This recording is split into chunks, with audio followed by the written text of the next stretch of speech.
मोदी जी के राज में देश आगे बढ़ा है कि नहीं बढ़ा है? बढ़ा है कि नहीं बढ़ा है? आगे गया है कि नहीं गया है?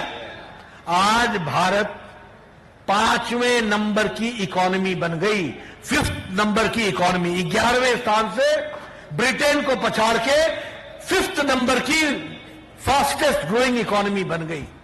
और अभी आपने इनको चुनाव जिताना और 2024 के मई में मोदी जी को फिर से लाना, 2 साल के अंदर 27-28 तक भारत 3रे नंबर की इकोनॉमी बन जाएगी, 3रे नंबर की अर्थव्यवस्था बन जाएगी। आप लोगों के पास जो मोबाइल है ना, आपके सबके पास मोबाइल है। 9 साल पहले इस पे लिखा होता था मेड इन चाइना।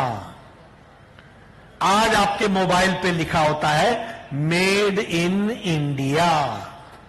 यह है अंतर।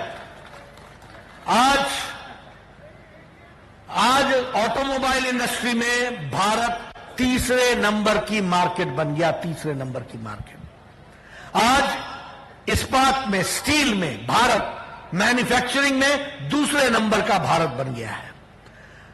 मेडिसिन में, दवाई में भारत 138% हमारा एक्सपोर्ट बढ़ा है। हम दुनिया की डिस्पेंसरी बने हैं, यानी दुनिया को आज भारत सबसे सस्ती और सबसे इफेक्टिव दवाई अगर भेज रहा है तो भारत भेज रहा है। यह भी हमको ध्यान में रखना है।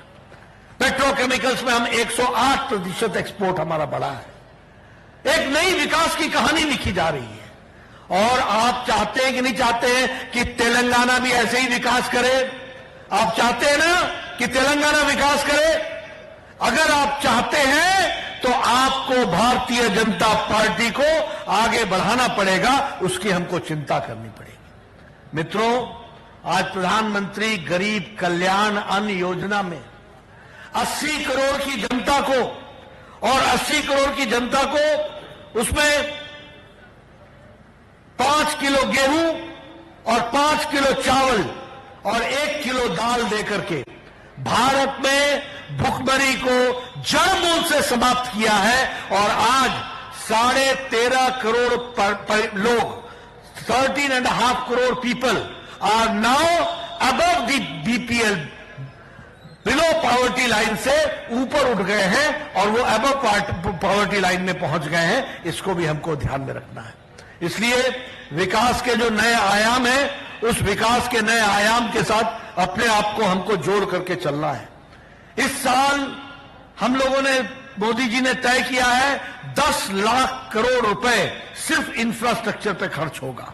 और उसी तरीके से 6 लाख लोगों को पिछले 6 महीने में मोदी जी ने सरकारी नौकरी दी है। यह भी हमको याद रखना होगा। और इसीलिए चाहे प्रधानमंत्री आवास योजना हो, प्रधानमंत्री गरीब कल्याण अन्न योजना हो, प्रधानमंत्री स्वच्छता अभियान हो, प्रधानमंत्री उज्ज्वला योजना हो, प्रधानमंत्री उजाला योजना हो, प्रधानमंत्री सौभाग्य योजना हो, ये सभी योजनाएं गांव, गरीब, वंचित, पीड़ित, शोषित, अनुसूचित जाति, अनुसूचित जनजाति, हमारे महिला, युवा, किसान, इनको ताकत दे रहे हैं और इनको आगे बढ़ाने का काम कर रहे हैं। आप चाहते हैं ना कि तेलंगाना में भी ये विकास हो? आप चाहते हैं ना कि महिलाओं का विकास हो? आप चाहते हैं कि युवाओं का अवसर मिले? तो जरूरी है कि कमल पर 30 तारीख को बटन दबाकर हमारे साथियों को आप चुनाव जिताएं। ये हमारा आपसे निवेदन है। मित्रों, मैं यहां आपको यह भी बताना चाहता हूं, आयुष्मान भारत, कभी सोचा था कि देश के 50 करोड़ लोग और आपके यहां तेलंगाना में 26 लाख फैमिली, 26 लाख फैमिलीज, और कौन है ये? गरीब लोग हैं। रेड़ी वाला, फेड़ी वाला, रिक्शा वाला, ठेला वाला, बस का ड्राइवर, बस का क्लीनर, बाल काटने वाला हमारा बार्बर,